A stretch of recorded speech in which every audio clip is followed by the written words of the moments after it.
mimic Australia supporting the US operations in the Asia Pacific region in the future. It includes not only strategic projection drills but also operations and maritime operations. The Philippines has provided Australia with a scenario that is close to future operations, a rare opportunity for Australia. अब मैं आपको बता दूंगा, देखिए ये जैन साहब कह रहे हैं कि ऑस्ट्रेलिया जो एक तरह से अपने आप को सीखने की कोशिश कर रहा है सारे इलाके में, कि कल को मिसाल के तौर पे अगर कोई अटैक होगा, कोई लड़ाई होगी, तो उस लड़ाई को कैसे रिपेल करना है, उस लड़ाई को किस तरीके से जो है वो ऑस्ट्रेलिया ने साथ देना है अमेरिका का। तो अगर आपके पास कोई प्रैक्टिकल जो है वो चीज ना हो तो कैसे कोई मुल्क जो है वो उससे लड़ सकता है। मिसाल के तौर पर आपने पेपर देने से पहले उस पेपर पर लिखने की कोशिश ही नहीं की, पेन को यूज करने की कोशिश ही नहीं की, आप पेपर कैसा देंगे? आपका पेपर हो सकता है अच्छा ना हो, क्योंकि आपको जब तक पेन पकड़ना नहीं आएगा सही तरीके से, आप 3 घंटे बैठ के टिक के नहीं लिख सकते, क्योंकि 3-4 घंटे का पेपर होता है, तो आप कैसे उसको देंगे? इसी तरह नेवल ड्रिल्स का मतलब यह होता है कि पेपर देने से पहले, वॉर करने से पहले आप उसकी तैयारी करें, उसको लिखें, उसको समझें कि कल को अगर कोई अटैक होगा तो आप उसको कैसे सीख सकते हैं।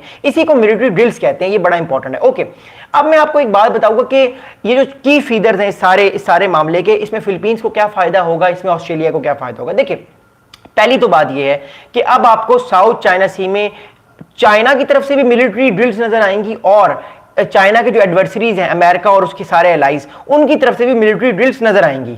अब चाइना कहां पे मिलिट्री ड्रिल्स करेगा और किस किस के साथ? देखिए, चाइना के पास 2 रास्ते हैं जहां पे 2 इलाकों में चाइना मिलिट्री ड्रिल्स कर सकता है। पहला इलाका तो यह है सी ऑफ जापान, जहां पे चाइना, नॉर्थ कोरिया और रशिया मिलकर ज्वाइंट मिलिट्री ड्रिल्स कर सकते हैं। पहला तो इलाका सी ऑफ जापान है। दूसरा इलाका जो है वो साउथ चाइना सी है, जहां पे चाइना, रशिया और नॉर्थ कोरिया ये सारे मिलकर इस जगह पे मिलिट्री या नेवल ड्रिल्स कर सकते हैं, ताकि ये भी मैसेज दे सकें कि अगर आप भी ड्रिल्स करेंगे, आप अपने आप को स्ट्रॉन्ग करेंगे, तो हम भी बच्चे नहीं है, हम भी काके नहीं है, हम भी अपने आप को डिफेंड करने का जो है डिसीजन ले सकते हैं, हम भी आपको अटैक करेंगे। तो एक तो बात ये है। दूसरी तरफ साउथ चाइना सी का जो फिलीपींस वाला इलाका है, जहां पे अमेरिकन फोर्सेस भी मौजूद है, उस इलाके में अमेरिका, कनाडा, ब्रिटेन, इसके अलावा हो सकता है कि आने वाले टाइम पे जर्मनी भी हो जाए, फिर Japan, south Korea, Taiwan, India भी हो सकता है। ये सारे कंट्रीज मिलकर इस इलाके में नेवल ड्रिल्स करेंगे, ताकि ये चाइना को भी जवाब दे सके कि देखिए भाई, अगर आप स्ट्रांग हैं इस रीजन में तो हम भी बच्चे नहीं हैं, हम भी स्ट्रांग है। ये जो मुकाबला होगा ये टक्कर का मुकाबला होगा, अगर ये मुकाबला हुआ, और वाकई अगर ये मुकाबला हुआ तो ये बाकली देखने वाला होगा, ये बड़ा कमाल का मुकाबला होगा, क्योंकि ये वाकई 2 बड़े खूंखार बिल्लों का मुकाबला है। एक तरफ अमेरिका है और दूसरी तरफ चाइना है, दोनों एक दूसरे को झपट्टा मारने की पूरी कोशिश करेंगे। Anyways, moving forward. अच्छा, अगली बात ये है कि ऑस्ट्रेलिया जो है वो एक तरह से न्यूक्लियर सबमरीन्स उसको मिलने वाली हैं कुछ सालों में। ऑकस का एक आपको पता है, ऑस्ट्रेलिया ने एक पैक्ट साइन किया था 2021 में, प्रेसिडेंट बाइडेन ने वो साइन किया था। तो उस जो है पैक्ट के मुताबिक अगले 15-20 सालों में ऑस्ट्रेलिया को तकरीबन 12 से 15 न्यूक्लियर सबमरीन्स मिलेंगी, जिससे ऑस्ट्रेलिया जो है वो नजर रख सकेगा अपने एनिमी पे, पर्टिकुलरली चाइना पे, अमेरिका की मदद से। अब दूसरी चीज ये है कि इस टाइम जो है वो ऑस्ट्रेलिया, उसको न्यूक्लियर सबमरीन्स तो मिलेंगी, बट मोर इंपॉर्टेंटली ऑस्ट्रेलिया जो है वो सिखाएगा भी नेवल फोर्सेस को फिलीपींस की कि आपने आने वाले वक्त में जंग को कैसे लड़ना है। तो फिलीपींस जो है एक तरह से नई टेक्नोलॉजी भी सीखेगा, अपनी नेवल फोर्सेस को स्ट्रांग भी करेगा, क्योंकि देखिए ऑस्ट्रेलिया के पास बहुत जबरदस्त हाईली इक्विप्ड एक नेवल फोर्स है, जिसके पास American state of the art equipment है। तो उसके जो है वो उन सब चीजों को देखने के लिए मोर इंपॉर्टेंटली जो है वो अपनी मिलिट्री जो डिफेंस बजट है उसको इंक्रीज करने की कोशिश करेगा। अच्छा, अगली बात क्या? देखिए, अब अगली बात यह है कि चाइना जो है वो एक तरह से मैरीटाइम सिक्योरिटी पर भी फोकस कर रहा है, और फिलीपींस भी ऑस्ट्रेलिया के साथ मैरीटाइम सिक्योरिटी पर फोकस करेगा और अपने आप को और ज्यादा इंपॉर्टेंट करने की कोशिश करेगा।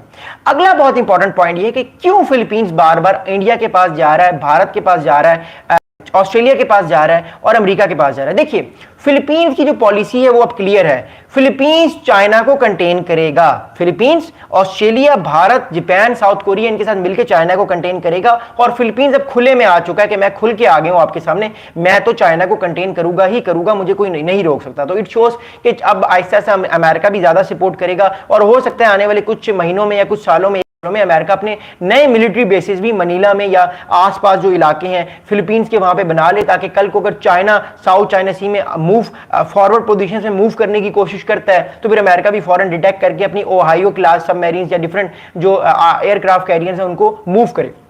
ये बात तो होगी। ये तो बेनिफिट्स हो गए इस टाइम फिलीपींस के, कि फिलीपींस को क्या बेनिफिट मिलेंगे। अब ऑस्ट्रेलिया को क्या बेनिफिट मिलेंगे वो मैं आपको बताता हूं। देखिए ओके, आप लोग अगर मैप में देखें, नक्शे में, तो चाइना कहां पे है और ऑस्ट्रेलिया कहां पे है, बहुत बड़ा फासला है ना बीच में। ऑस्ट्रेलिया बहुत दूर है, चाइना बहुत दूर है, लेकिन एक बात तय है कि चाइना को कंटेन करेगा ऑस्ट्रेलिया अमेरिका के साथ। अगर कल कोई जंग होती है तो चाइना जो है वो अमेरिका के साथ खड़ा हुआ है। तो सॉरी, चाइना नहीं, ऑस्ट्रेलिया जो है वो अमेरिका के साथ खड़ा हुआ है अगर कल कोई जंग होती है चाइना के अगेंस्ट। अब ऑस्ट्रेलिया के लिए इंपॉर्टेंट चीज ये है कि देखिए, जिस इलाके में कल को जंग होगी वो मैं इलाका आपको बता चुका हूं, या तो वो इलाका ईस्ट चाइना सी होगा, या तो वो साउथ चाइना सी होगा, या वो ताइवान होगा। ये 2-3 इलाके हैं जहां पे अगले 10 साल में वॉर हो सकती है रियलिस्टिकली। अब ऑस्ट्रेलिया इतना दूर बैठा हुआ है, वो कैसे जंग लड़ सकता है जब तक कि उसको ये पता ही ना हो कि उसने उस इलाके की, जब तक उसके बाद रीडिंग ही ना हो, जब तक कि उस इलाके के बारे में उसको पता ही ना हो। क्योंकि ये जो साउथ चाइना सी है ये चाइना का बैकयार्ड है, ये फिलीपींस का बैकयार्ड है, ये ऑस्ट्रेलिया का बैकयार्ड नहीं है। इसलिए ऑस्ट्रेलिया 10 साल पहले ही तैयारी करना शुरू कर रहा है फिलीपींस के साथ। इंडिया भी तैयारी कर रहा है इस इलाके में, क्योंकि ये सारे कंट्रीज इस इलाके से अनफेमिलियर है, इनको नहीं पता ये इलाका कैसा है। तो जब तक आप उस इलाके में प्रैक्टिस नहीं करेंगे, आपको कैसे पता होगा कि आप अपने दुश्मन से उस इलाके में जंग कैसे लड़ें। इस वजह से चाइना जो है, सॉरी, इस वजह से ऑस्ट्रेलिया जो है वो अपनी मिलिट्री नए नए बेसिस भी बनाएगा, ताकि आने वाले टाइम पे जब उसको लगे कि उसने लड़ाई करनी है या लड़ाई का वक्त आ चुका है, तो ऑस्ट्रेलिया भी जो है वो उस जगह पे जंग लड़ सके। बिकॉज अगर ऑस्ट्रेलिया मिलिट्री ड्रिल्स करके वापस चला जाएगा और वहां पे परमानेंटली अपनी बेसिस नहीं बनाएगा, तो कल को उसको प्रॉब्लम आएगी जंग लड़ने में। तो अगर उसको जंग लड़नी है प्रॉपरली, क्योंकि ये जंग होगी, ये इसमें कोई शक नहीं है, अगले 10 साल में ये जंग होगी, बिल्कुल होगी। तो अगर ये जंग उसको अगले 7, 8 या 10 सालों में ये जंग होगी, तो अगर उसको उस जंग से एक तरह से डिटर करना है ऑस्ट्रेलिया चाइना को, और उस जंग में अपनी जो नेशन है उनको बचाना है, तो ऑस्ट्रेलिया के लिए भी बड़ा जरूरी है कि वो मिलिट्री ड्रिल्स करें उन इलाकों में जहां पे जंग हो सकती है, और नए नए नेवल बेसिस बनाए ताकि वो आने वाले टाइम पे फिलीपींस का साथ दे। तो ये इंपॉर्टेंट है ऑस्ट्रेलिया के लिए, इसलिए ऑस्ट्रेलिया भी प्रैक्टिस कर रहा है उन्हीं इलाकों में जहां पे जंग हो सकती है। अगली बात यह है कि ऑस्ट्रेलिया और ये सारे कंट्रीज मिलकर एक तरह से डिटरेंस दे रहे हैं चाइना को कि देखो भाई शी जिनपिंग साहब, आप जो मर्जी कर लें, आपने कभी भी साउथ चाइना सी पे आगे नहीं आना, आपने ताइवान पे हमला नहीं करना, आपने ईस्ट चाइना सी में जो जापान के सिंकाकू आइलैंड्स हैं उन पे कब्जा नहीं करना, अदरवाइज हम आपकी ऐसी की तैसी कर देंगे। अगला इंपॉर्टेंट आपको मैं स्टेप बताता हूं। देखिए, अगली इंपॉर्टेंट बात है कि जब भी दो naval forces, different naval forces जिनके गोल सेम होते हैं, जब वो नेवल ड्रिल्स करती हैं ना, तो उनकी एक तरह से लर्निंग ज्यादा होती है, उनको समझ आता है कि अगली कंट्री का क्या कल्चर है और मैं कैसे अपने आप को बेहतर कर सकता हूं। क्योंकि आप हमेशा किसी ना किसी मिलिट्री से कुछ ना कुछ सीख सकते हैं, हमेशा किसी ना किसी वॉर से खुद को सीख सकते हैं। So that's why. लेकिन फिलीपींस यहाँ पे एक और बड़ा इंपॉर्टेंट काम कर रहा है। फिलीपींस सिर्फ अमेरिका पे फोकस नहीं कर रहा, नो डाउट अगर अगली जंग होगी यहाँ पे तो अमेरिका तो आएगा ही आएगा। फिलीपींस जो है वो नए नए एलाइज को ढूंढ रहा है। फिलीपींस जापान की तरफ जा रहा है, साउथ कोरिया की तरफ जा रहा है, फिलीपींस जो है वो इंडिया की तरफ जा रहा है, फिलीपींस किसी तरफ जा रहा है, ऑस्ट्रेलिया की तरफ। तो एक नया अलायंस सिस्टम फिलीपींस बना रहा है ताकि आने वाले टाइम पे अगर उसको कोई खतरा हो तो वो इन कंट्रीज के साथ मिलकर चाइना को डटर करे और उसको अटैक करे। और अगली बात ये कि फिलीपींस जो है वो डिप्लोमेटिकली भी खुद को तगड़ा करने की कोशिश करे, क्योंकि देखिए अगर कोई कंट्री डिप्लोमेटिकली एक नैरेटिव नहीं तो वो जंग कैसे जीत सकता है, या जंग में कैसे डिसइंफॉर्मेशन फैला के या किसी भी तरीके से एक नैरेटिव को लेके जीत सकता है।